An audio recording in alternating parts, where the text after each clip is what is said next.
Hey awesome fans, me Megashark, and today I'm reacting to SCP checks in to the Husband Hotel. So let's get to it, see what happens. While the Foundation scrambles to deploy its forces, it's pandemonium on Earth. A multi-limbed spider-human hybrid with tufted white and red fur crawls through the city streets, calling to passersby with phrases that seem alternatively threatening and provocative. Anyone who gives him trouble answers to his Tommy gun. Behind him is a squat cyclopean in a red French maid outfit, seemingly obsessed with cleaning every piece of trash and speck of dust off the road, or off the suits and skin of any human she could get her frantic little hands on. A gray-skinned woman with an X-shaped eye patch follows the two, wielding a deadly angelic spear, reprimanding them and offering unconvincing apologies to any and all humans they encounter. Above, a winged cat demon flies from rooftop to rooftop. Though he wasn't the most terrifying thing in the sky, that honor would go to the enormous steampunk airship piloted by a sinister anthropomorphic cobra and his crew of sentient egg creatures. Police helicopters swerve to try and get a better angle on the unearthly vessel, but it deploys nightmarish artillery to blast them out of the sky. Strangest of all the invaders might be the antlered man dressed mostly in red, with a hungry look in his menacing eyes, who would just smile as he eyed the city's radio tower in the distance. Big plans seemed to be swirling in his head, but the ramifications of them are not yet known to the population of this world. The ringleader of this incursion seemed on the surface to be the least threatening, but in truth, this pale young woman was the daughter of Lucifer himself. Her real identity was, in fact, Charlie Morningstar, from the hit Amazon Prime original adult animation Has Been Hotel, created by Vivian Medrano and produced by A24 Studios. I'm actually quite fond of Charlie and her band of misfit demons when they and the infernal realm they hail from are safely on the other side of my computer screen. But it's a different story when the princess and her sinners would be up close and personal. Though I'm fairly certain that some people would have far less objection, enough to put $50,000 down for the mere opportunity. Regardless, in such an event of demons from Has Been Hotel appearing in consensus reality, the resources of the SCP Foundation would need to be deployed as soon as humanly possible to contain the threat. Though it was far outside of their usual region of operation, the skillful aerial combatants of MTF Sigma-9 were scrambled from their airbase in Scandinavia and sent to engage in a dogfight with Serpentius's ship. In order to stall for time until Sigma-9 arrived, a different mobile task force was deployed, known for expertise in airborne anomalies, MTF Lambda-4, Birdwatchers. From within the command deck of his ship, Serpentius assessed the incoming hostiles and, with a devious flourish, ordered his henchmen to engage all weapon systems. As hellish weaponry bombarded the surrounding buildings, collateral damage was unavoidable. Even Husk had to swerve and dodge to avoid being downed by the artillery fire of his supposed compatriot. While Lambda-4 was largely in over their heads with the sheer amount of firepower the demonic steampunk-style airship was outputting, a few of their paratrooper members were able to use this opening to reach and restrain Husker, the first of the Has Been Hotel demons to actually be caught. He would naturally be interrogated to provide intel on the others, which, to the surprise of the MTF agents, Husker provided voluntarily. Because he was the barkeep of the refreshment bar at the hotel itself, Husker knew a great deal about the secrets of everyone else who stayed and worked there. He also appeared to be something of a gossip, despite his brusque demeanor. There would be more from him as the situation developed, but for now, the bulk of Mobile Task Force infantry was split between two fronts. The vanguard would be pursuing Baggy, Angel Dust, and Nifty in an attempt to minimize the danger they posed, while a smaller and more diplomatically inclined stealth force would trail Charlie Morningstar as she searched for the rest of the group. At the moment, Charlie seemed most concerned with the whereabouts of Alistair. This was because she trusted Vaggie the most, and thus believed that she could handle the task of managing Angel Dust and Nifty, and quite possibly trusted the radio demon the least. The personnel tracking her were instructed to be ready to encounter Alistair as well, and to expect anything from him. The Mobile Task Force agents were upon Angel Dust, Vaggie, and Nifty first, prompting Vaggie to try diplomacy. Naturally, being a gremlin and a sugar-high spider, Angel Dust and Nifty scattered into the nearby alleyways, leading the MTF in two directions, while Vaggie slaps her forehead with disappointment. The couple of agents that remained behind had their guns pointed at Vaggie and instructed her to put her hands in the air. You don't want to Not one to appreciate her. authority other than Charlie's, Vaggie manifested her pointy spear and used the edge of it to slash through the guns at close range. She would avoid dealing death blows, even though she easily could, and skirmish with the agents while searching for an escape route. Meanwhile, in one of the alleyways, Angel Dust was cornered against a brick wall as the agents closed in with their guns. Angel squinted and did a quick head count of the number of guns. Upon realizing that there were exactly 6 agents, Angel Dust cracked a big smile and released all 6 of his own retractable limbs, each holding a machine gun of its own. He made a witty joke about how their numbers were even now and proceeded to blow the Mobile Task Force agents away with his equivalent force of weapons. Nifty, on the other hand, wasn't in fight mode so much as run around in unpredictably wild circles mode. She picked the lock to the back door of the restaurant and started racing around inside the building, finding a closet full of cleaning supplies almost immediately. What followed from there was a pattern of Nifty rushing away from her pursuers, knocking something in the kitchen or dining area over to accidentally obstruct them, then obsessively cleaning up her mess while evading capture. She couldn't run forever, and before long, Nifty was the second to be captured. Still at large are Alastair the Radio Demon, Angel Dust, Charlie Morningstar, Serpentius, and Vaggie.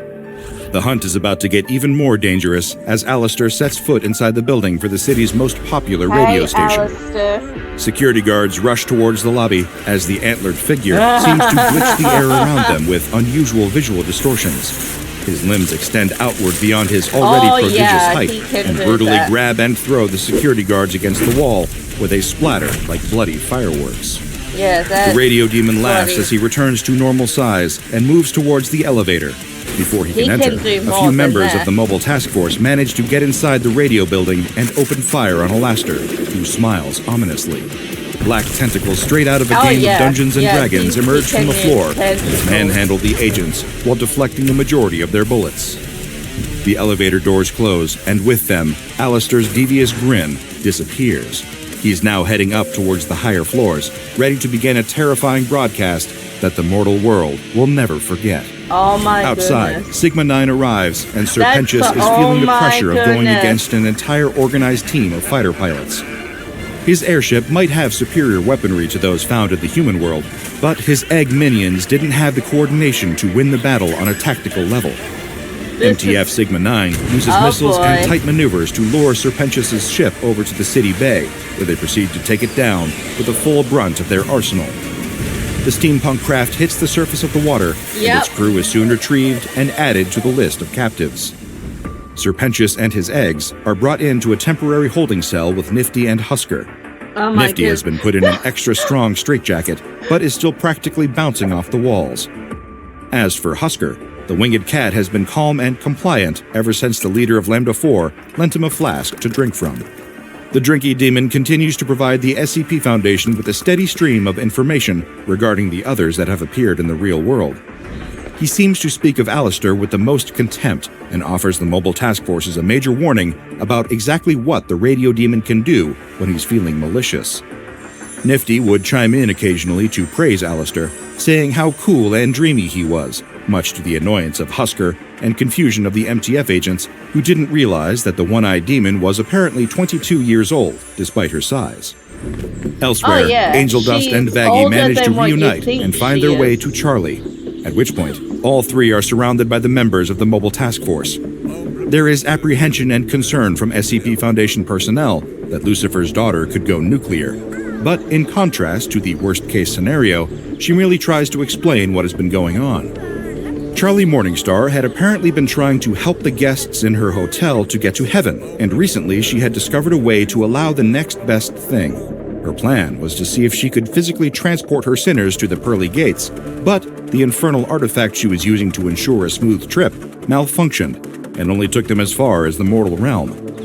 She had tried to help her friends and guests all get back to hell for another attempt, but the magic that brought them here had also separated them too.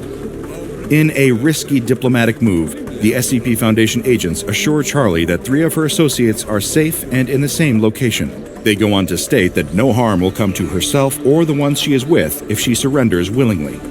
Reluctantly, Charlie concedes to the demands, but is reminded by Vaggie that Alistair is still out there in the city. The radio demon is a total wild card, even to his fellow demons, and there was a chance that he could be committing evil just for the fun of it. Yeah. This description seemed to match up with the intelligence that Husker had provided, and it was enough for the Foundation to preemptively assign the Keter object class to Alistair and make the call to hasten his capture. It would prove to be a wise decision, albeit slightly later than would have been most prudent. Within moments of making the designation, every radio station in the city began to hear the same unnerving refrain. It was the horrible screams of the staff from within the radio building, mixed in with the sound of Alistair's voice. The broadcast of this sick torture remix track was almost a cognito hazard for the people of the city, and things could only get worse if it became apparent to the entire population that it was caused by a demon from hell. There was no way that an ordinary mobile task force could stand against the fallen might of a serial-killing demon overlord, which Alistair most certainly was, so the order was given to open Pandora's box. That is to say, Mobile Task Force Omega-7, aka Pandora's box, was going to be activated for the sake of bringing its unlikely and enigmatic leader into the fold. SCP-076-2, also known as Abel, was an ancient and immortal warrior whose murderous drive to claim glory in battle had caused the Foundation a number of problems in the past. But right now, his ability to fight toe-to-toe with another anomalous monster was the only hope that they had of capturing and containing Alistair the Radio Demon. Abel wouldn't take much convincing to join the battle. A mere summary of Alistair as an adversary was all that the powerful Master of Weapons needed to deem him worthy of a fight to the death. While the SCP Foundation assured Charlie Morningstar that they would do their best to mitigate Abel's bloodlust, the truth was that permanently neutralizing Alistair could become the correct course of action if the demon continued to wreak havoc on the lives of the city. Mobile Task Force Omega-7 arrived in armored cars surrounding the perimeter of the radio building and deployed with their full loadout of anti-anomalous weaponry. Abel was the first inside, and opted to climb the stairs, as the elevator would be too slow for the pace that he was able to move. Within less than a minute, he was on the same floor as Alistair the Radio Demon. Abel walked into the bloodbath, manifesting a black longsword from thin air, along with a short sword to hold in his other hand. He stalked through the corrupted nightmare of the station, which was all beneath his notice, and approached his latest opponent.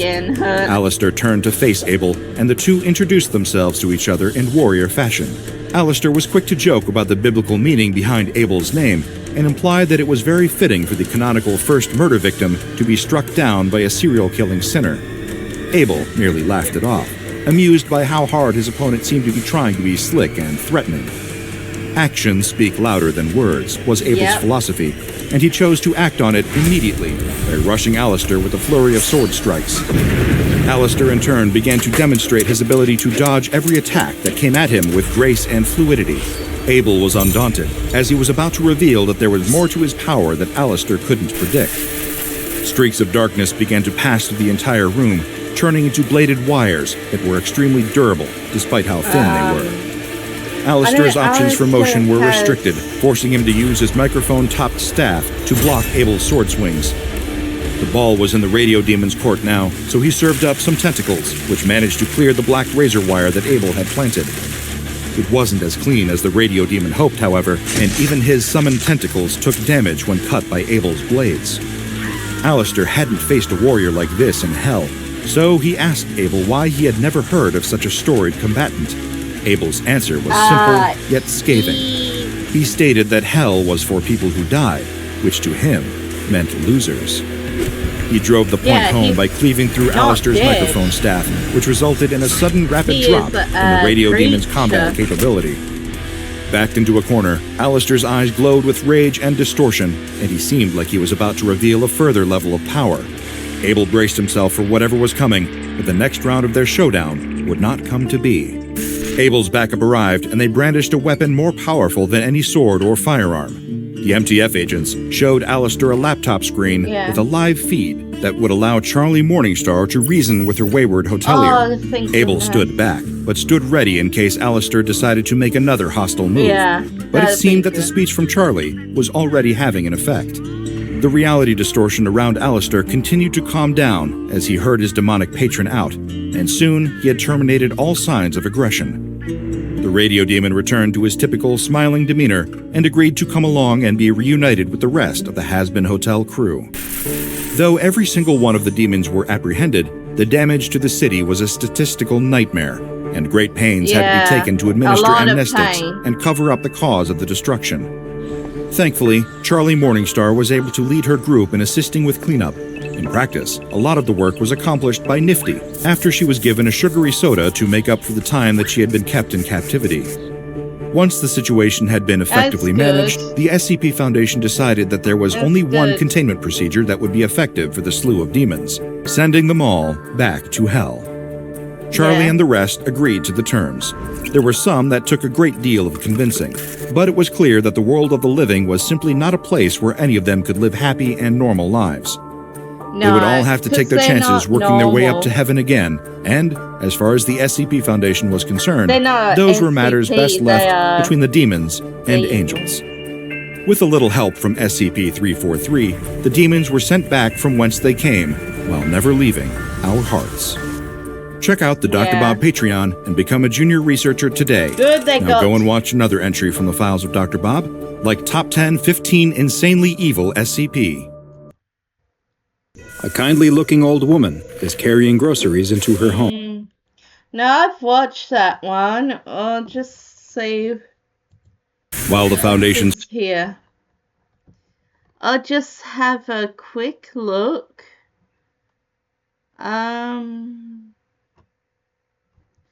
What's this one? The Living Village.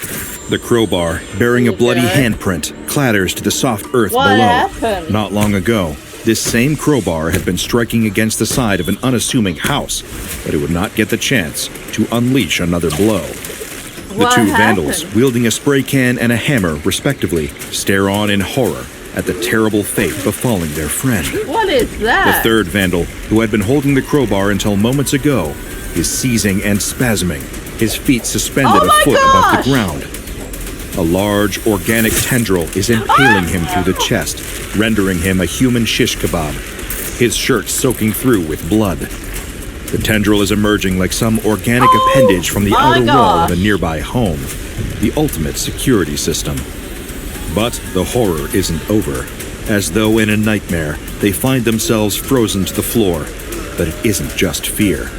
They look down and see that roots are growing up through their shoes, up through their feet. They are quite literally rooted to the floor. But this is nothing compared to what's happening to their skewered friend. But before we go any further, I have a question for you. Yeah, what's the Are you question? feeling like something's off? Is something getting in the way of your happiness or your goals?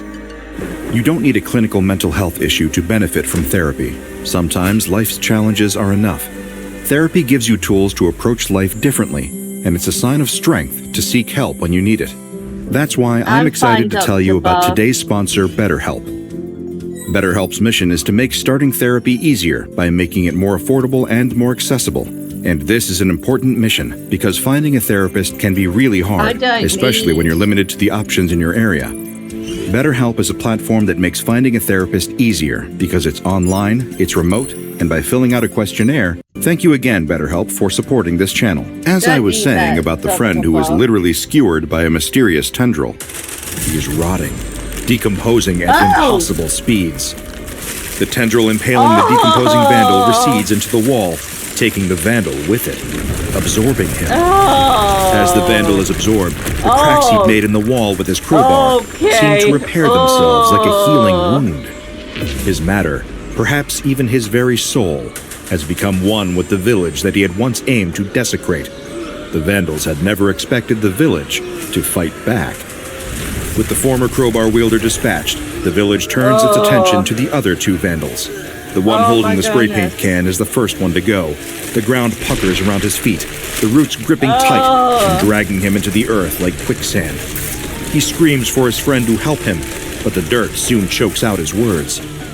Even if the only surviving vandal wasn't also rooted to the floor, there was nothing he could have done to save his rapidly sinking friend. As the spray can vandal is consumed by the earth, The vandal with the hammer feels a surge of adrenaline coursing through his vital systems. With tremendous force, ignoring the terrible pain it causes him, he yanks his feet away from the roots, some roots being pulled from the earth, others yanked out of his feet. His shoes filling with blood, he turns and runs towards the edge of the village. Even though he's lost his friends, if he gets out, he can tell people, he can stop all this.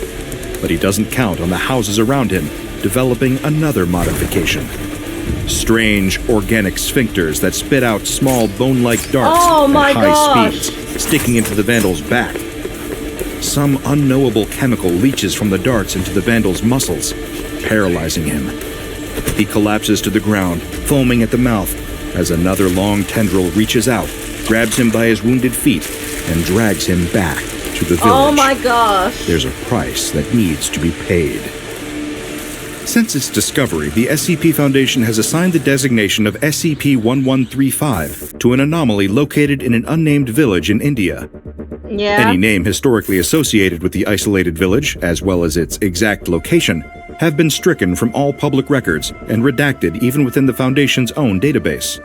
All previous residents living within the area prior to its acquisition by the Foundation have since been expelled from the area, relocated, and rehomed, as well as provided with sufficient doses of amnestics to prevent knowledge about SCP-1135 reaching the public. The area surrounding SCP-1135 is noted as having a few irregularities for a village in this particular region of India. The houses of the village are built around a Hindu temple, as well as local places of commerce. However, researchers have noted the usual structure of the buildings as being inconsistent with other Indian architecture. For one, the roads leading into and through the village, and for 2 kilometers around it, are fully paved with asphalt concrete. In addition, the houses are much larger than those found elsewhere in the region, and show signs of being constructed using far more technologically advanced methods and materials than are seen even in neighboring townships. Each building in the vicinity of SCP-1135 is furnished with running hot and cold water, working electricity, and sewerage, all of which are considered uncommon in the area. Though the Foundation has conducted extensive research in and around the village, personnel have been unable to determine exactly how the electricity is able to reach these buildings. There is no functional infrastructure, as is seen in places that are provided power via electrical grids, nor is there any form of rudimentary system in the area generating electricity. Researchers have been unable to locate any form of generator that could be powering the village's homes, and it has been surmised that they instead receive electricity as a direct result of SCP-1135's anomalous properties. After conducting further investigations into the structure of the buildings in the area, Foundation personnel have discovered that the materials used in construction are not only unique to the village, but are also seemingly organic in nature. Each structure in the area affected by SCP-1135 is made from what appear to be strands of organic fiber that run through each and every building. In fact, and of the permanent fixtures within the village, excluding anything brought in and placed by the Foundation, consists of these same fibers. These strands never affect nor threaten the structural integrity of any of the buildings and extend into the ground for about 3 meters down, like the roots of a plant. Extensive spectral analysis and excavation of selected areas surrounding SCP-1135 have unearthed that these organic fibers are connected, forming a network underneath the village itself. They're able to grow and perform self-repair at an impressive rate, as well as absorbing nutrients from the soil, again functioning as the roots of many flowers and trees would. You see, SCP-1135 isn't a village. It's just something that looks like it. Something alive. SCP-1135 is one big living organism. This has led to those working among the research team to colloquially refer to the anomaly as the Living Village. Researchers have noted that SCP-1135 shares similarities with certain strains of fungi, albeit much larger and seeming to not require the same low-light conditions that many fungi thrive in. The fibers that SCP-1135 consists of have been seen during testing, generating a wide variety of organic and non-organic materials around themselves. Cool. This, according to Foundation researchers, has been what has allowed the fibers to form the structures found within the village, as almost a form of active camouflage. A research assistant working on site even likened it to the defense mechanisms of certain insects, such as stick bugs or Caligo urolacus, commonly known as the owl butterfly, for the distinctive markings on its wings that resemble the face of an owl in order to ward off predators. Yeah, it does. However, one anomalous entomology expert assigned to SCP-1135 took particular offense to this observation, expressing incredulity at the notion that a creature would disguise itself as a village in order to hide itself. This was already known to have drawn human beings into the area, as SCP-1135 had even been an active community prior to the village being acquired by the Foundation. The entomologist, in a fit of rage, hurled obscenities at the research assistant and forbade him from ever speaking again. The fibers that SCP-1135 consists of are known to be able to repair themselves, and can thus repair the structures found within the village. Periodically, new instances of these organically grown buildings will start to emerge from the soil, maintaining their structural integrity at all times during this process. Thanks to the use of hydrochloric acid to prevent expansion of the affected area, SCP-1135 remains confined within the perimeter established by the SCP Foundation.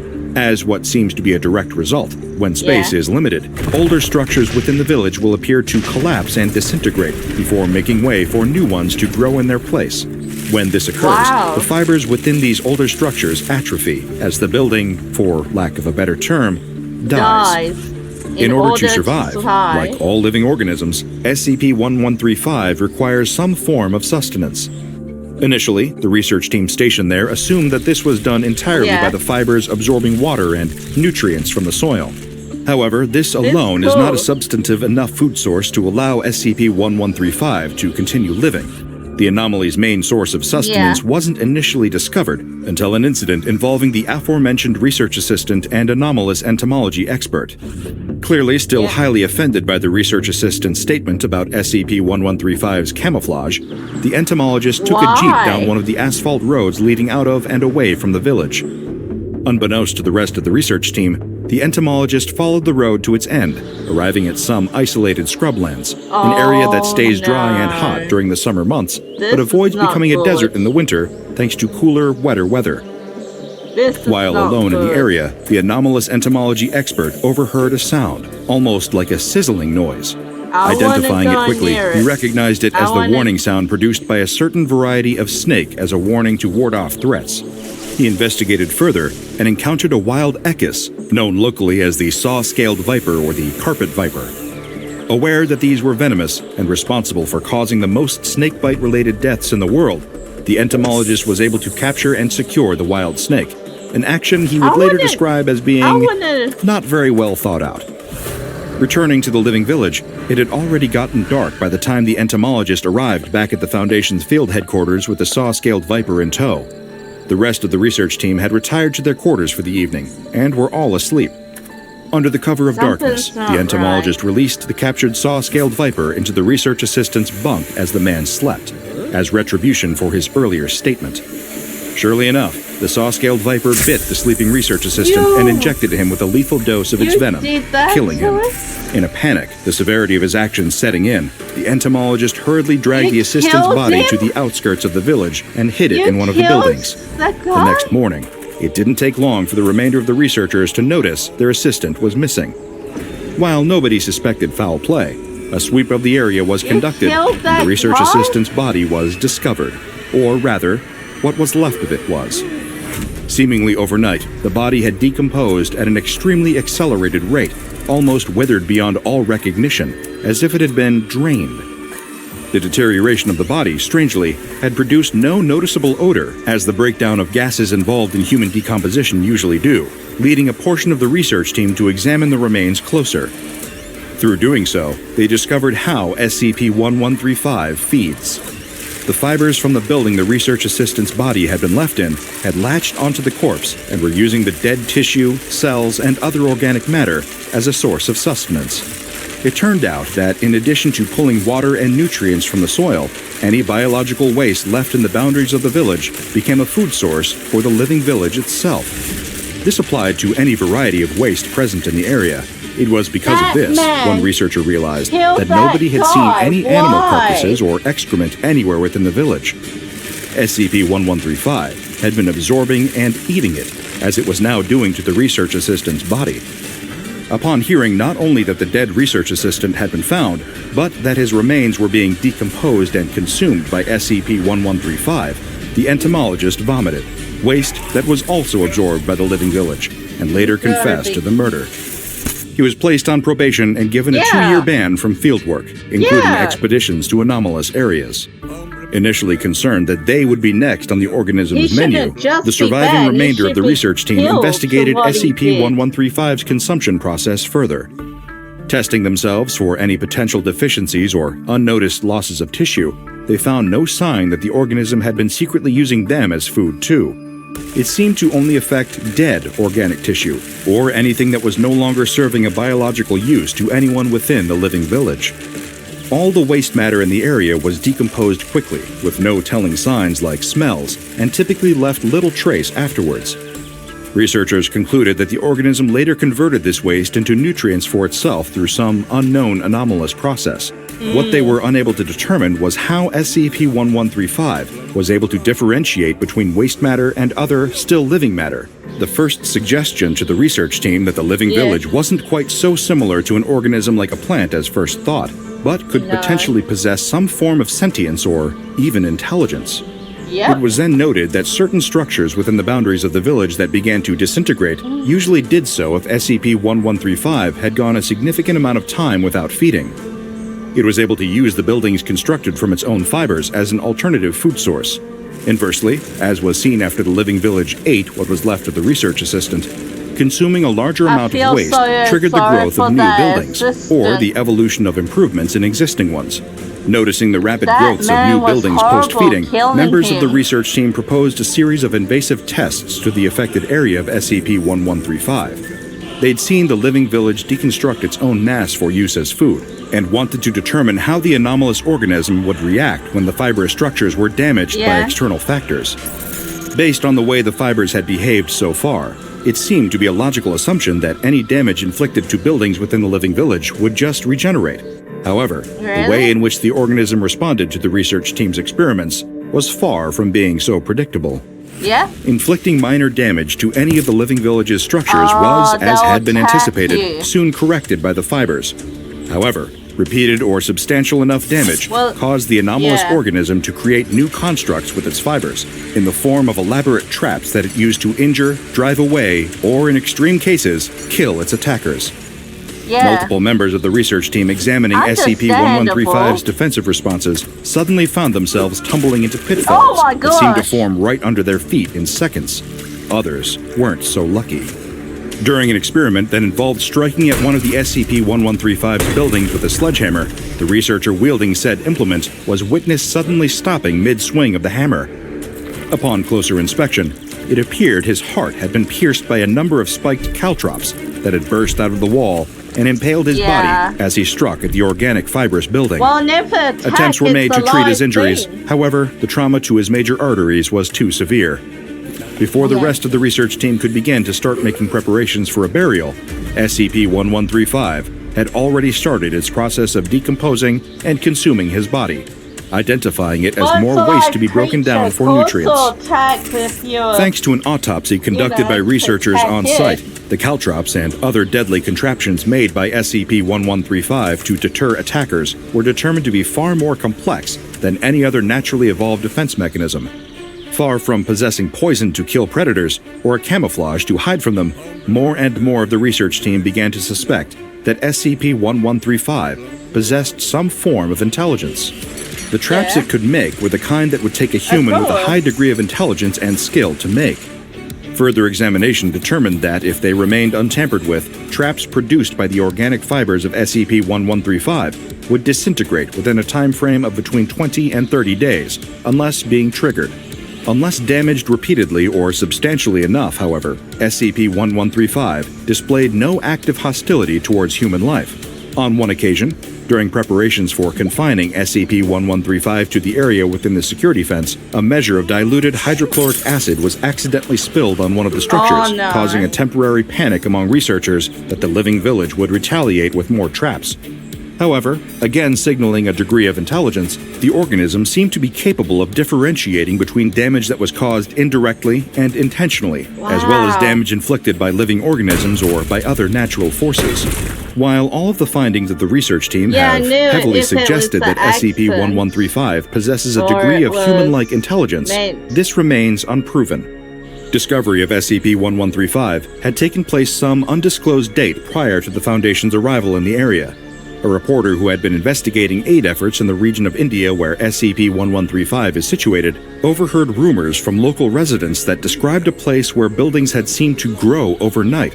Various interviews with eyewitnesses pointed the reporter to the living village, wherein a small population had gathered and were now living. Before information about SCP-1135 was able to be made public, operatives working for the Foundation intervened and were able to keep the village's discovery a classified secret.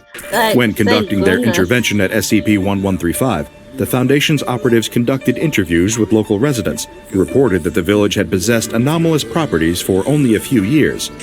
The reporter, who had been detained for further questioning by the Foundation, had been following a story relating to a sustainable housing development scheme that had been conducted in the area. According to the information unearthed by the reporter, this scheme had been responsible for the creation of SCP-1135 and had been conducted by an organization known as the Mana Charitable Foundation. However, as far as the SCP Foundation were able to ascertain, there existed no such charitable organization, and any attempt to identify people involved in the scheme were unsuccessful. Unbeknownst to the SCP Foundation, the Mana Charitable Foundation was far from a fictitious organization.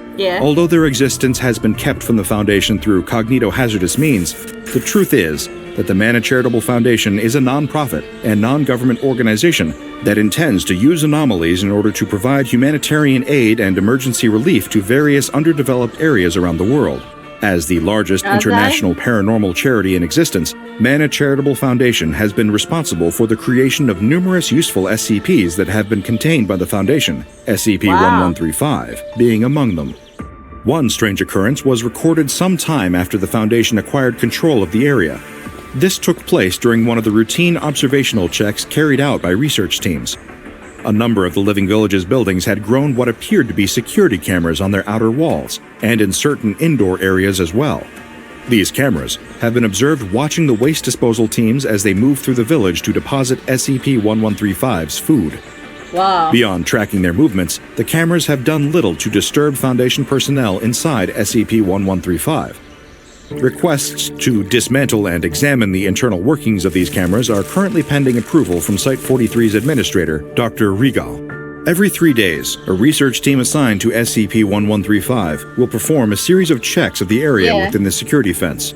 All research personnel on site are reassured that they are not to take any precautions that would otherwise be necessary for entering a hostile environment. Researchers are dissuaded from carrying weapons on their person while checking the area within the security fence. However, they are required to be in possession of a two-way radio communicator at all times. Additionally, each member of Foundation staff is advised to maintain constant visual contact with another fellow researcher, just in case the Living Village feels like having a late-night snack. Check out the Dr. Bob Patreon and become a junior researcher today. Now go and watch another entry from the files of Dr. Bob, like SCP-5853, Ticky Taffy Town. Already done that one.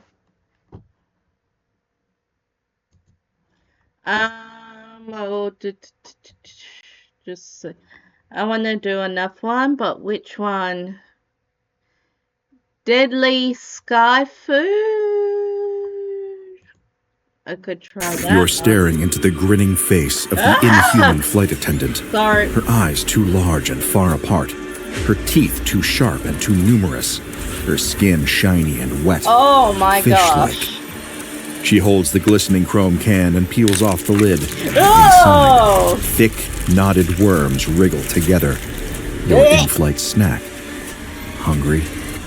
Less than an hour earlier, the researcher sits in his office at SCP Foundation Site-3A, eyes excitedly glued to the monitor on his desk. On it, he can see a live video feed being streamed directly from the camera pinned to the collar of D-Class 1442. Through this remote viewing setup, the researcher will be able to view the first manned testing of a recently acquired anomaly, one so new that the official file is still actively being written.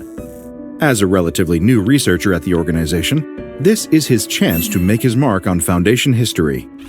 The anomaly is a plane, an entire plane retrieved from the Pacific Ocean and brought to a hangar at the site. Like many items recovered by the Foundation, it seems perfectly normal at first glance. In fact, it almost seems too normal. After crashing into the ocean, the aircraft should be visibly damaged, but there's nothing wrong with it. Not so much as a scratch on the exterior. The interior is pristine, and the mechanical parts are all perfectly operational. So the higher-ups approved a series of tests to determine what exactly is so strange about this plane. The best way to do that is to see it in action. Multiple D-Class have been placed inside, scattered in various seats throughout the cabin. In the cockpit, the only agent at Site 3A with a pilot's license, Agent Kulkarni, prepares for takeoff. He sends a quick message to the researcher at the monitor, letting him know that all systems are operational and ready to go. It's time for this mysterious plane to take to the skies, and the researcher has a front row seat. The takeoff goes smoothly, with no notable anomalous activity. At this point, it just feels like watching a first-person simulation of a typical airline experience. Then, as the plane reaches cruising altitude, the intercom crackles to life, and a chipper voice makes an announcement. Hello, everyone, and welcome to your flight with Kingfisher Airlines. I'll be your pilot.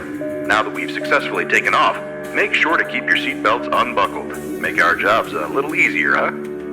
The researcher's brow furrows at the sound. That is not Agent Kulkarni's voice. Who is that talking? He sends a message to Agent Kulkarni, but gets no response. Of course, he's too busy flying the plane. The researcher jots down a note on his clipboard, recording the first instance of anomalous activity on the plane. Then, he returns his gaze to the monitor. He can see on the video feed that D-1442 has unbuckled their seatbelt in accordance with the announcement's instructions. None of the D-Class appear to react to the announcement, aside from taking off their seatbelts. As D-1442's camera pans down to the floor of the cabin, the researcher begins furiously scribbling notes once more. There's water running through the aisles of the plane, soaking the carpeted floor. The researcher squints, noting dots of green throughout the water. Mold? No. Seaweed. He's certain of it. The water trickles under D-1442's seat, soaking their shoes, and the researcher waits for a reaction. But it never comes. It's as if the D-Class hasn't noticed the apparent seawater spilling into the plane. The camera pans around the plane, and much to the researcher's surprise and frustration, none of the other D-Class are reacting either. He scribbles down some more notes. This must be part of the plane's anomalous nature. Those inside don't notice that anything unusual is happening, even though it is. But why seawater? He underlines the question several times for emphasis, but no answer reveals itself. Maybe at least, not yet. In the water? He has to admit, it's a bit unsettling to see a plane full of D-Class acting as if they're on a perfectly ordinary trip on a perfectly ordinary plane, as salt water pools in their shoes, seeping into their socks. Look at the seaweed floating through the waves of water. The researcher can almost smell it, the briny sting of salt in his nose. He wonders what it might mean, and shudders as his imagination runs wild. Perhaps the plane drowns its passengers. Nope, there's no use getting ahead of himself. Better to just wait and see what happens next. It doesn't take long for the next dramatic development to unfold on the monitor. The camera shakes violently as the plane apparently experiences some turbulence. As if reading his mind, D-1442 makes a comment about the turbulence, turning the camera toward the window. Just like the water, D-1442 cannot see anything unusual outside. But on his monitor, sitting in his office, the researcher can see the truth, even if he doesn't understand what it means yet. There's something caught on the wing of the plane. That much he knows for sure. Yeah, I can see it too. He squints, leaning forward until his nose is almost touching the screen. What is that? The plane rocks again, and the wing is yanked upward a bit by what he can now see is some kind of wire. He can't see where it ends. It just extends up into the sky until it vanishes from view. And then D-1442 is turning the camera away from the window again, and the researcher can no longer inspect the wire tangled on the wing. The camera is now trained on the aisle again, where two figures are trudging through the sopping wet carpet, wheeling a wobbly cart. As they move down the aisle and closer to the camera, the researcher manages to get a better look at them. A man and a woman, neither of whom look familiar to him, both dressed in matching blue uniforms. Who are they? On their blazers, they each wear a pin in the shape of a fish and a hook. Atop their heads, blue hats are pinned in place. Though there is nothing immediately off about their appearances, their very presence is of concern to the researcher. There were no flight attendants placed on board. Why would there be? This goes beyond seawater and strange wires on the wings. Now there are brand new humanoids anomalously appearing aboard the plane, wobbling down the aisle with a cart full of drinks. No, not drinks, cans of some kind. As the flight attendants walk, the researcher takes note of their unusual gaits. They move with awkward, arrhythmic plodding steps, like a newborn deer learning to walk for the very first time. For a baby animal, it's endearing.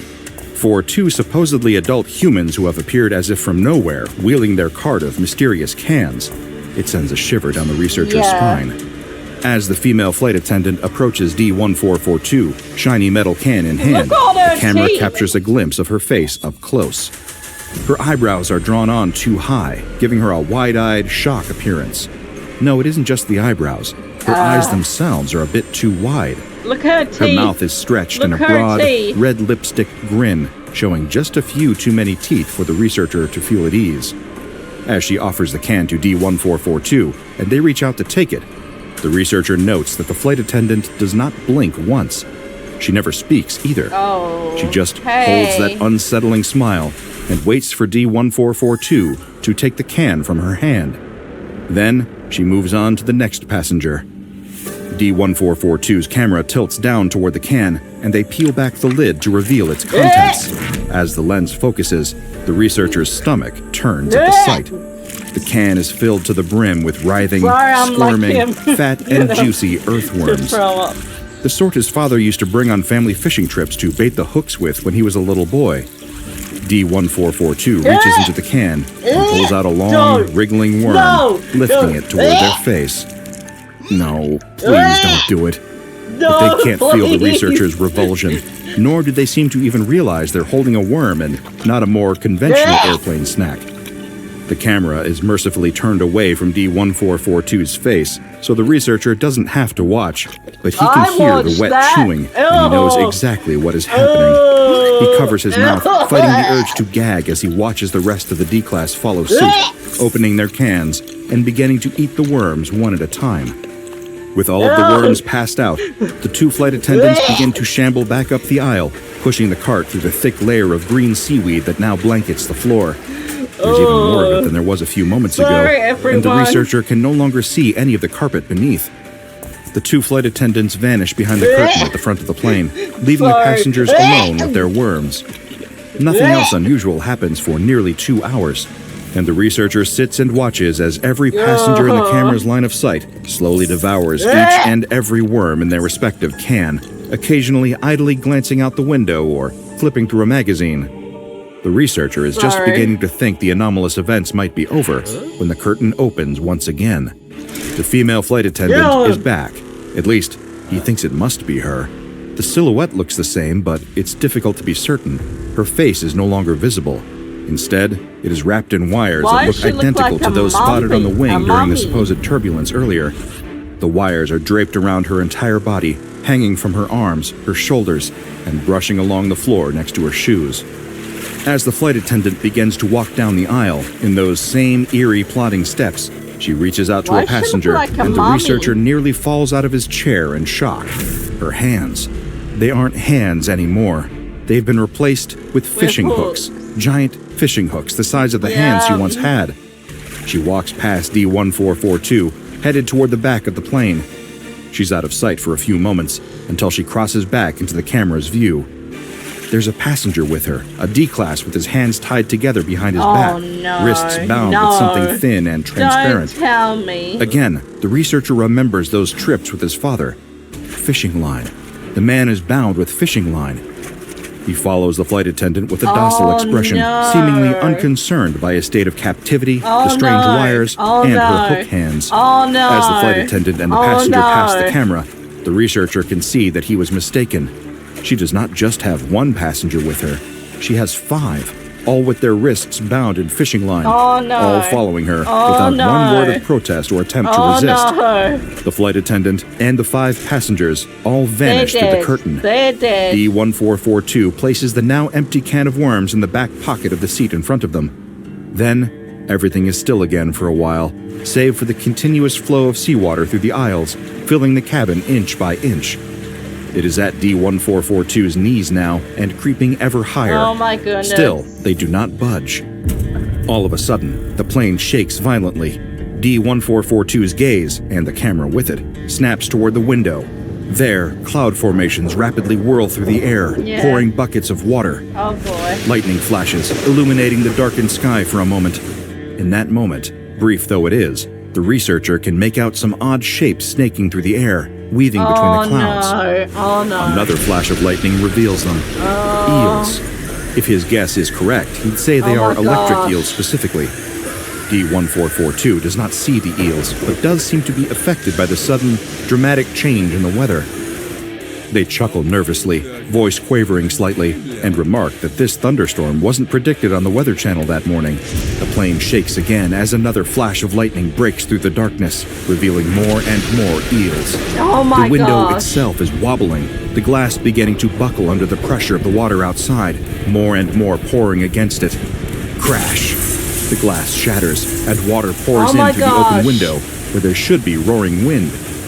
An eel flies through the window, landing on D-1442's lap. It flops furiously back and forth as D-1442 passively ignores it. The water levels begin to rise rapidly, up and over D-1442's legs, up their chest, until the water is covering the camera lens. Luckily, the camera is outfitted for underwater filming, though the researcher never expected that particular function to be relevant while testing an anomalous airplane. It continues to pick up video, displaying it all on the monitor as it begins to shake violently. The sound of choking can be heard as D-1442 attempts to keep breathing normally, even with water flooding their mouth and lungs. Oh my They gosh. choke and splutter, slowly drowning without even realizing they're underwater. The camera begins to drift upward, floating away from its place on D-1442. As it hits the ceiling, it swivels and reveals D-1442's unconscious body, floating there below. The rest of the passengers, the ones who didn't leave with the flight attendant earlier, are also drifting through the water, unconscious or worse. Their bodies are covered in green, the seaweed from before growing over them. Oh my The god. researcher is writing furiously now, getting down every detail. When he finishes writing, he grabs his phone. He needs to get back in communication with Agent Kulkarni and figure out an would be extraction dead. plan before the man drowns, if he hasn't already. The phone rings, but no answer. He should have expected that. It's probably been damaged by the water too. The researcher is just about to contact the site director and ask what to do, when the camera picks up motion coming from behind the curtain. Something is emerging from the cockpit. The curtain is shoved to the side, and out bursts Agent Kulkarni. He appears to be breathing steadily, despite being underwater. He looks terrified, disoriented, but otherwise unaffected by the chaos unfolding around him. His eyes widen, his eyelids flutter, and he collapses to the ground. His body convulses, as if he's having a seizure. He opens his mouth as if to scream, but nothing comes out. Well, at least no sound comes out.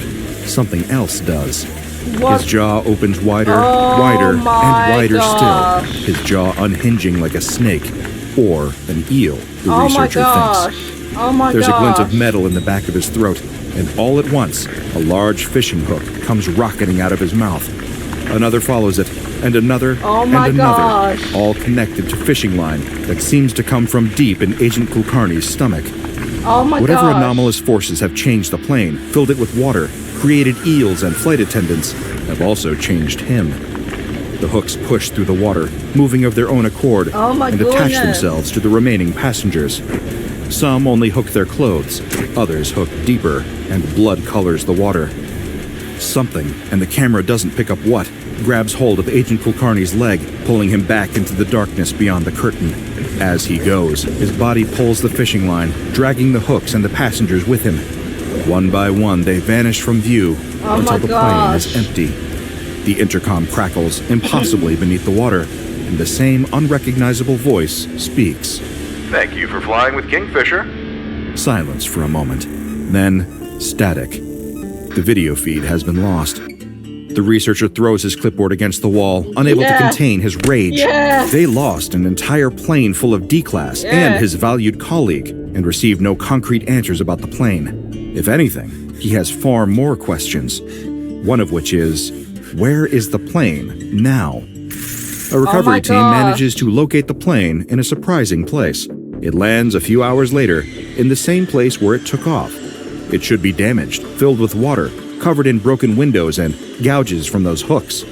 But it is just as spotless as it was when they found it. Not a drop of water or speck of seaweed to be seen. No sign of any of its passengers either, or the captain. The only thing on the plane that wasn't there before is the camera, completely dry, sitting in D1442's seat as if nothing ever happened. Its locally recorded video confirms the researcher's witness account. Everything he saw seems to be completely real. All planned test flights that were intended to follow this first one are cancelled due to concerns from the ethics committee, as well as budgetary concerns regarding the loss of staff. The researcher turns in his notes, his job complete. Then he requests a transfer to another assignment. He's had quite enough of SCP-3531. Poor guy. I can't say I blame him. I was never fond of flying in the first place, but this anomaly has introduced a new level of dread to the experience.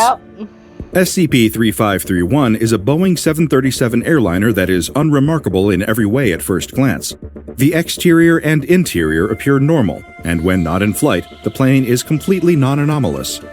When SCP-3531 is in flight, however, that's a different story. Photographs, videos, and audio recordings taken inside of the craft while it is in the air show forms of aquatic-based anomalous phenomena, as well as humanoid figures that manifest and act as flight attendants, despite not being present before the plane takes off. However, in spite of this obviously unusual phenomena, observers are either ignorant of it or unwilling to acknowledge it. Even when presented with video evidence, they will refuse to believe it. Outside witnesses appear to be unaffected, with the ignorance or inability to perceive the anomalies limited to those physically inside of the plane. SCP-3531 was first discovered by the SCP Foundation when Mobile Task Force Lambda-4 birdwatchers conducted a routine inspection of the plane's black box footage. The footage included the following recorded audio. Look, I'll get you your shipment. We've been held up with processing. Yes, I know how many times I've said it. It's finicky. No, I swear it's just logistics. The clothes are the main problem. We can't get them off mid-flight, so... It's not the attendants, no, they're working fine, but it's hard enough to convince the people that they're on a normal flight. Getting them to, prepare themselves like that would be... No, I'm sorry, it'll be fine. Just, it shouldn't take much longer. The shipment will be... The voice on the recording was identified as Mrs. Janet Kaminsky, a missing pilot who was presumed dead along with the crew and passengers of the flight. How did they all die? The plane crashed into the Pacific Ocean. I can't be certain of what happened, but if I had to guess, I'd say she made that shipment after all. SCP-3531 is stored in the hangar of Site 3A. Tests using SCP-3531 may only be conducted at the discretion of the site director.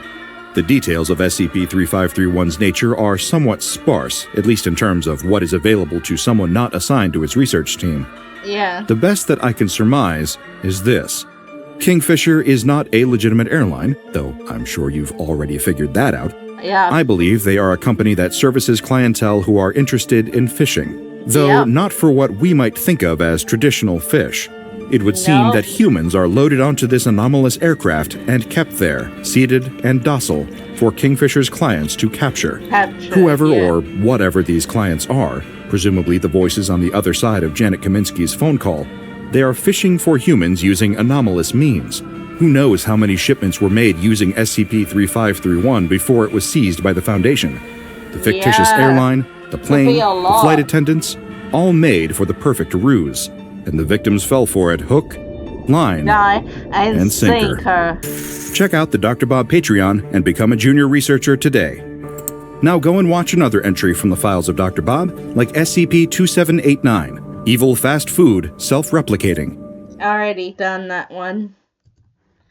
I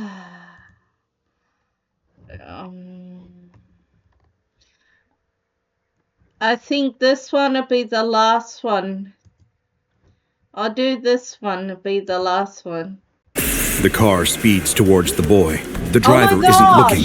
It's too late to stop or swerve. And it's headed straight for him. Get out of the way! New York, 1984. A young boy is playing ball in the street on a hot day. He's by himself. because his mother doesn't let him play outside when there are other children around. That's Suddenly, horrible. a car comes barreling down the street. The boy doesn't have enough time to run away. He instinctively opens his mouth in surprise, and when he does, the car vanishes into it. Hearing the squeal of brakes from inside the house, the boy's mother comes rushing outside. She's furious. Once he's spit the car back out, she drags him back inside. She locks him in his room before pouring herself another drink. This isn't the first time something like this has happened. The boy's mother makes no secret about the fact that she wishes he'd just let the car hit him.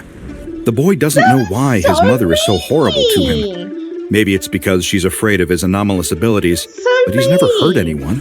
He's done tests before with bugs and rats and even a neighbor's cat once or twice.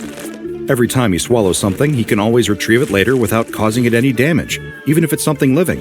His mother should know this by now, because sometimes when she pulls his arm a little too hard or accidentally slams a door on his foot, he retaliates by spitting a dozen live rats onto the kitchen floor.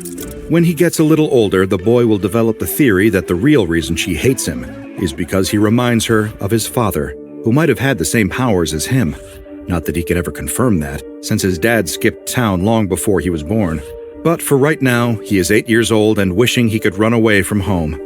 He's never seriously entertained the thought, because anomalous or not, he knows that a kid like him would not make it very far on his own in the Big Apple. Best case scenario, the cops pick him up and drive him straight back home. Worst case, he runs into one of those scary guys in white vans they're always talking about on the news.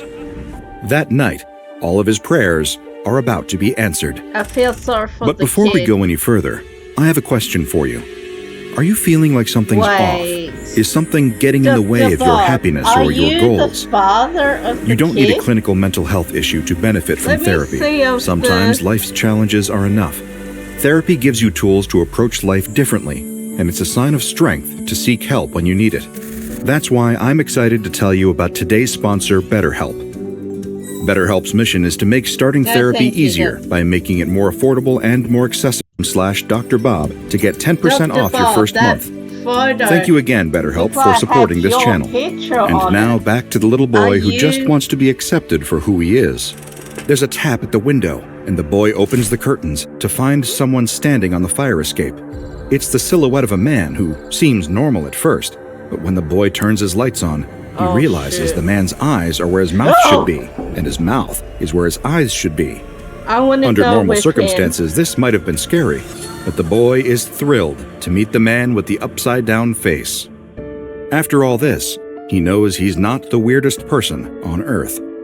He asks the man with the upside-down face if he's his dad, because that seemed like a logical thing for him to assume at the time. The man says he isn't, but that the boy can call him Manny, since that's what all his friends call him. Manny says that he heard about the incident with the car and that he's sorry that happened. He asks the boy if he's okay, and the boy just gives him a shrug. He tells Manny about his mom, who's currently passed out in front of the TV down the hall. He tells Manny that she doesn't let him have friends or go outside very often. Manny is very understanding. He says his parents weren't very nice either. It's here that Manny offers the young boy a deal. He tells him that his strange ability makes him special. Freaks deserve to be loved for who they are. They don't belong in boxes. They belong out in the world, where they can make people laugh and scream and throw up. And if the boy comes with him, he can go to a place where everyone else is a freak too, and where his powers can make him a star. The boy doesn't even have to think about it. He immediately agrees. When his mother wakes up at 3 a.m. to turn the TV off, she's in an empty apartment. She never files a missing persons report for her son. The boy is taken to the circus, where he's introduced to both kids and adults with a variety of strange abilities. The circus is a very strange place in general. The cotton candy is jet black, the tents can seemingly travel anywhere, and most of the clowns never take their makeup off, and act more like overexcitable dogs than people. Nonetheless, the boy quickly makes friends. He's trained in performance skills, and as he gets older, he starts to come out of his shell.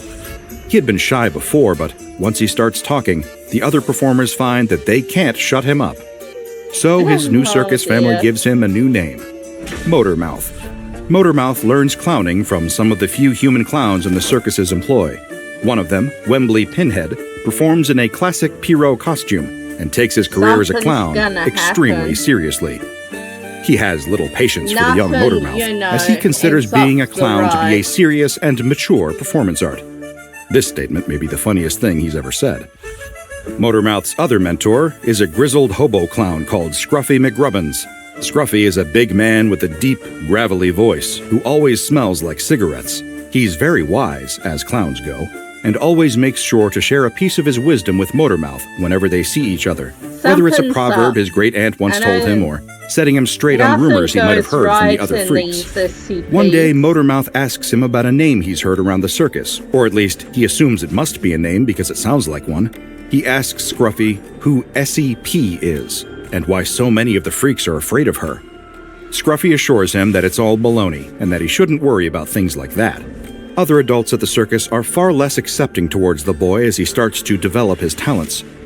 Manny remains a fixture in his life, and while he's nowhere near as cruel as Motormouth's mother had been, Manny is definitely a believer in tough love. This is to say nothing of Herman Fuller himself, who never lets his performers forget that he sees them all as totally expendable. Motormouth is taught juggling by a man called Scythe, who performs in the circus as a human blockhead. His anomalous ability allows him to be stabbed anywhere without any lasting harm. He's an ill-tempered man who wears a lot of leather and black eye makeup, and Motormouth suspects that maybe he's the way he is because he couldn't cut it as a rock frontman. Scythe doesn't like having to teach Motormouth juggling, but nobody else wanted the job either, so he was stuck with it. But Motormouth is used to having to spend time around adults who resent him, and he's a lot bolder now than when he was 8. Whenever Scythe tries to make him feel bad, he's always ready to strike back with a barb of his own. Wow. Even so, he wants Scythe to respect him. One day he suggests that they should try a double act together. Scythe responds by hitting him over the head with a juggling pin. Motormouth's first role in the circus is while he's still a preteen. Even though he's learning quickly, he's still lacking the confidence it takes to be a solo act. So initially, all he does is act as a human clown car, walking into the ring and letting a dozen or so clowns climb out of his mouth. The performance starts with the ringmaster introducing the clowns, only to be confused when no clowns show up. He scratches his head and asks the audience if they've seen any clowns around. Nobody in the audience says they have. The spotlight moves towards Motormouth, who looks like a perfectly normal young boy, and is waving to get the ringmaster's attention. The ringmaster asks the boy if he's seen any clowns, and he nods. Then the ringmaster asks where they are, and without saying anything, the boy opens his mouth. A small clown does a forward roll into the big top, then another, then another. Yeah, each clown is funny. taller than the previous one, with the culminating one being on 6-foot-tall stilts. The clowns run around the big top while the crowd cheers until the ringmaster blows his whistle and they all stand to attention. The ringmaster thanks the young Motormouth for returning the clowns to the circus. As a reward, he gives the boy an oversized rainbow lollipop that, of course, Motormouth swallows in one bite before he takes a bow and runs off. This act entertains the crowds well enough, but Motormouth quickly gets bored of it and starts dreaming of bigger and better things. More than anything, he wants to perform as a juggler. Yeah, He likes to make people laugh, kid. of course, but having to wear big silly shoes and grease paint every day doesn't gel with the teenager's developing sense of pride. He's about 15 at this point, and he wants people to take him seriously. The poor kid. He endures spending more time with Scythe just so he can practice juggling every day. His training only comes to a close when Scythe dies suddenly in a freak accident during a performance involving flaming swords. Oh my It's a great loss for the gosh. circus, but no great loss to Motormouth, who finds himself needing to come up with a juggling act on very short notice. At first, it's just juggling and joke-telling, but as he becomes a more established part of the circus troupe, he feels like he ought to switch things up a little. No doubt emboldened by hormones, he comes up with the idea of having a beautiful female assistant that he can put in the audience as a plant and swallow as part of his act. The new act is a runaway success. Motormouth starts it off with a mix of juggling and jokes, making use of his anomalous abilities to swallow and regurgitate increasingly unusual items to juggle with. He starts with tennis balls, then fruit, bowling pins, then bowling balls, and of course, a set of flaming torches. Just as his juggling act is about to wrap up, a woman in the audience starts heckling him. She accuses the whole act of being fake. Other members of the audience gasp in surprise, not knowing if this is real or all part of the act. Motormouth and the heckler argue, and he tells her that if she's so sure that he's a fake, she can come into the ring and see for herself. Yeah. She stands up and walks down to the ring, climbing over the barrier to stand right in the spotlight with Motormouth. He invites her to put her hand in his mouth. She does, her arm disappearing up to the shoulder. She grabs onto the first object she can get a hold of, and when she pulls her arm back, she's holding a wooden baseball bat. The crowd laughs. The heckler says she still isn't convinced, so Motormouth lets her grab his chin and pull, just to see how far his jaw can open. Yep. Using both hands, she's able to stretch Motormouth's lower jaw to the width of both her arms. The crowd starts to laugh again. Overcome with curiosity, the heckler sticks her head into Motormouth's mouth, and seemingly without warning, his jaw snaps closed like a rubber band, and the woman disappears. He resumes his juggling routine as if nothing happened, and the crowd erupts into a mix of shocked gasps and hysterical laughter. For the pièce de résistance, after juggling 5 pineapples with a 6th balanced on his head, he spits the woman back out, and the two of them take a bow. During this period, he develops a close relationship with another performer, Theo, an anomalous acrobat who can flip his skin inside out. Wow. Theo is a little older than Motormouth, but their bond soon develops into romance. The two performers develop a double act together. Wow, Theo does a jump from the high dive, and Motormouth catches him in his mouth. But soon they learn what many people have to learn, that workplace romances never endure for long. The two boys break up, and the double act falls apart. Theo stops performing in the big top and moves his act to the sideshow. During Motormouth's time with the circus, a rift starts to form between the ringleader, Herman Fuller, and the man with the upside-down face. Herman knows that his performers have it out for him and becomes increasingly paranoid as a result. Manny calls him out, and in retaliation, Herman ties him up and nearly kills him in front of the entire circus troupe. But instead of making them afraid, as intended, a huge riot breaks out, with every freak, clown, and acrobat banding together to beat Herman Fuller into submission and kick him out of his own circus for good. Manny takes over running the place after that, with one of the clowns, Icky, taking the role of ringmaster. Things are better under Manny and Icky. Motormouth continues to draw crowds to the big top, but it's not too long before something starts to seem a little bit off. Manny isn't himself. He starts losing his temper more often than usual. It's clear to everyone around him that the stress of his new position is starting to wear him down. Every so often, Manny will introduce a new child to the circus troupe. They will have some sort of anomalous ability, and Manny will explain that he rescued them from a neglectful home. Motormouth is sympathetic to these kids, since he can remember when he was in the same boat. He offers to take care of these kids and teach them how to perform. Some of the kids seem overwhelmed or even scared, but Motormouth is always patient. Of course they're frightened. Herman Fuller's circus can be a threatening place for a kid, and most of these kids have come from terrible home lives. One day, a young girl comes to him in tears. Motormouth has been teaching her to juggle, so she feels comfortable going to him. He asks her what's wrong, and she tells him how badly she wants to go home. She isn't an orphan, like Manny had told everyone. Her parents were alive and loved her, and were worried sick, wondering where she'd gone. Hearing this, Motormouth is furious. He goes to Manny and demands an explanation. Manny slaps Motormouth across the face and tells him never to challenge his authority like that again. Manny is doing what he needs to do to keep the circus running, because it's his job to do that by any means necessary. Even though Motormouth tries to tell him that he's being paranoid, he won't listen. Motormouth realizes then that he needs to take the issue into his own hands. He and the young girl form an escape plan. She lets him swallow her and sneak her out of the circus, back to her home where her parents are waiting. It goes off without a hitch, but when Motormouth returns back to the circus, Manny is waiting for him. He's furious. Motormouth wants to tell everyone else what happened, but they've all made up their minds already. Manny has absolute authority here, and if he tells them that Motormouth is trying to sabotage the circus, then they believe him. Just like Herman Fuller had before him, Manny gathers everyone together to watch as he makes an example of him. It hurts him to have to do it deep down, since he's known Motormouth almost his whole life. But the circus has to come first. Motormouth is locked in a wooden trunk that is locked with chains and labeled with a card reading, "For Essie." So goes the tragic tale of SCP-2094, better known by his nickname, Motormouth.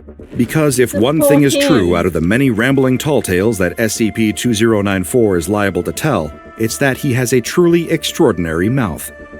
He's since become a permanent resident at Biosite 59, where he's shared the bizarre details of his pre-containment life and his association with the infamous group of interest, Herman Fuller's Circus of the Disquieting, with Foundation researchers. First, there's his anomalous ability, stretching out his jaw and throat to consume solid matter, living or otherwise, of any size. The matter he swallows seems to be transferred to some limitless pocket dimension inside the subject's stomach, where it remains unharmed and suspended. As you've seen in Motormouth's legendary act, he's also able to produce up the things he swallowed intact and alive. So kind. Like many so-called freaks, Motormouth was soon inducted into the aforementioned Herman Fuller's Circus of the Disquieting, a sinister and often abusive organization that exploits humanoid anomalies for monetary gain. Despite their mistreatment of him, Motormouth refused to give up any identifying information that could lead to the Foundation, dubbed by members of the circus as Miss SCP Foundation, apprehending other members of the diabolical carnival. In an interview with Foundation researcher Dr. O'Sullivan, he said the following: "I'll tell you right now, the circus life ain't for everyone, but hey, Manny and the gang did the best they could. They put bread in our mouths and pillows under our heads. Yeah, I got a whooping now and again, but what kid doesn't? It's all part of growing up. Kept me in line and manned me up quickly. The folks at the circus loved me like I was one of their own. They never made me feel like being a freak was anything to be hidden or ashamed of. When you're part of a circus family, you look out for one another. You don't just turn around and sell your family out to the SCP Foundation." On the whole, Motormouth has been in high spirits and containment, always quick to perform a trick or crack a joke while under observation. But, like many comedians and entertainers, something darker has shown itself beneath the surface. He wouldn't admit it, but the horrors he's experienced have left a toll on him, resulting in a number of unfortunate incidents. The most severe of which involved Motormouth trying to swallow himself whole, which is, admittedly, a little hard to even picture. He's had closer observation and support since then, and has, thankfully, been shown to be improving on the whole. SCP-2094 is contained in a medium-security residential chamber in Biosite 59. Standard PG-class pre-approved luxuries and amenities, essentially what you'd find in a mid-rate chain hotel, on a supervised basis as an incentive to promote cooperation in interviews and experiments. Because of the depression and post-traumatic stress disorder Motormouth experiences in the aftermath of his rough childhood and even rougher adulthood, he's granted regular mental health counseling sessions with Dr. Aniston, the on-site psychiatrist at Biosite 59. He's also been prescribed a course of psychiatric medication to help treat some of his underlying issues. With so many cursed objects, maniacal monsters, and incomprehensible beings interred within the confines of the SCP Foundation, it's easy to forget the plight of anomalies like Motormouth. People whose extraordinary gifts and burdens make them outcasts in society, and often end up in the care of an organization famous for being cold and unfeeling. And in the dark of a Foundation containment cell, a little kindness and compassion can go a long way. Check out the Dr. Bob Patreon and become a junior researcher today. Now go and watch another entry from the files of Dr. Bob, like SCP-2484, Parasitic Mayonnaise Worms. Well, that'll be it for now, awesome fans. Don't forget, hit that like button, subscribe, and comment down below. Have a nice day, awesome fans. Bye.